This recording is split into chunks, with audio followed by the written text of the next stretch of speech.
બિલાડીબાગ પાસે હની ટ્રેપમાં ફસાયેલા પાટણના સોનીએ નોંધાવેલી ફરિયાદ અંતર્ગત મહેસાણા એ ડિવિઝન પોલીસે 2 વ્યક્તિઓની ધરપકડ કરી છે, જ્યારે એ મહિલા સહિત 3ને ઝડપી લેવામાં પોલીસે આગળની કાર્યવાહી હાથ ધરી છે। પાટણના ચોકસી અમદાવાદથી પાટણ જતા હતા તે વખતે તેમના મોબાઈલ ફોનમાં નયનાબેન નામની મહિલાએ ફોન કરીને એન્ટિક સિક્કા લેવાનું કહી મહેસાણા બિલાડીબાગ પાસે આવેલ ખુશ્બુ એપાર્ટમેન્ટમાં બોલાવ્યા હતા। અહીં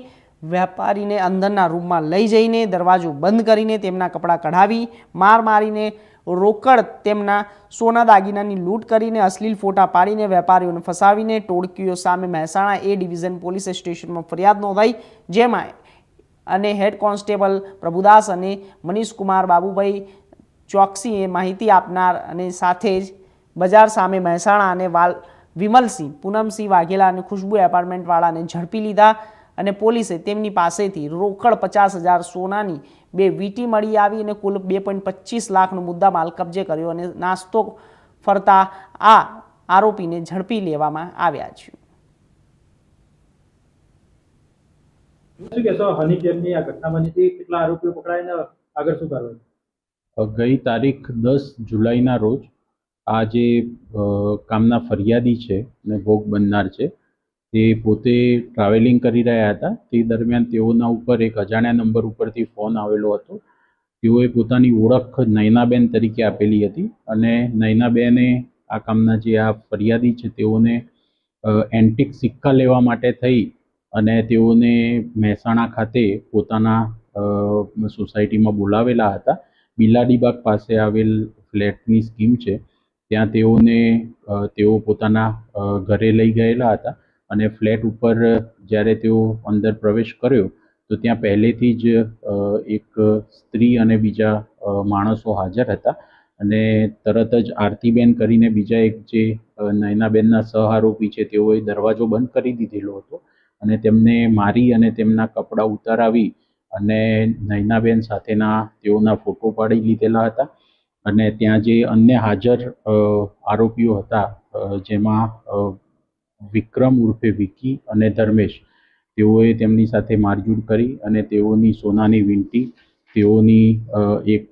સોનાની માળા અને તેઓની પાસે રહેલી કેશ એમ મળીને કુલ 4.5 લાખથી વધારેની કિંમતનો મુદ્દામાલ તેઓની પાસેથી પડાવી લીધેલો હતો અને આ બાબતે ફરિયાદીએ પોલીસ સમક્ષ રજૂઆત કરેલી હતી। તેઓએ ઉપરાંતમાં એવું પણ જણાવેલું હતું કે તેઓના મિત્ર પાસેથી પાટણ ખાતે એક વિમલસિંહ કરીને જે આરોપી છે તેને ત્યાં મોકલી અને 50,000 રૂપિયા પણ ત્યાંથી મેળવી લીધેલા છે। તો અત્યારે પોલીસે આ બાબતે ગુનો દાખલ કરેલો હતો અને અમારા મહેસાણા એ ડિવિઝન પીઆઈ પારગી સાહેબ અને તેઓની સર્વેલન્સ સ્ટાફની જે ટીમ છે તેઓએ આ ટોટલ 5 આરોપી પૈકી અત્યારે 2 આરોપીની અટકાયત કરેલી છે, જેમાં પટેલ વિક્રમભાઈ ઉર્ફે વિકી અને વાઘેલા વિમલસિંહ, પૂનમસિંહ એઓની અટકાયત કરેલી છે। આ સિવાય બાકીના 3 જે આરોપી છે એ પૈકી 2 મહિલા આરોપી નયનાબેન અને આરતીબેન અને એક અન્ય સહ આરોપી ધર્મેશભાઈ, આ 3 હજુ પોલીસ પકડથી દૂર છે, તેઓને અમે ધરપકડ સત્વરે કરીશું। આ પૈકી જાણવા એવું મળેલું છે કે જે 2 આરોપી છે વિક્રમ ઉર્ફે વિકી અને ધર્મેશ, તેઓના ગુનાહિત ઇતિહાસ પણ છે અને સમાન પ્રકારના આ રીતના હની ટ્રેપના ગુનાઓ તેઓના વિરુદ્ધમાં ભૂતકાળમાં પણ દાખલ થયેલા છે। સાહેબ, લોકોને શું સલાહ આપશો કે આ બધા કેસ ના થાય?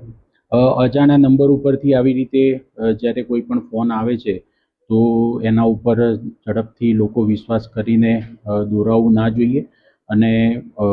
આ વધારેમાં વધારે આ જે સ્ટોરી છે એ લોકો સુધી જાય તો લોકો આ બાબતથી થોડા સાવચેત રહે કે આવી રીતે તેઓને અન્ય રીતે કાવતરામાં ફસાવવાનું ષડયંત્ર પણ હોઈ શકે। વડોદરાની મહારાજ સયાજીરાવ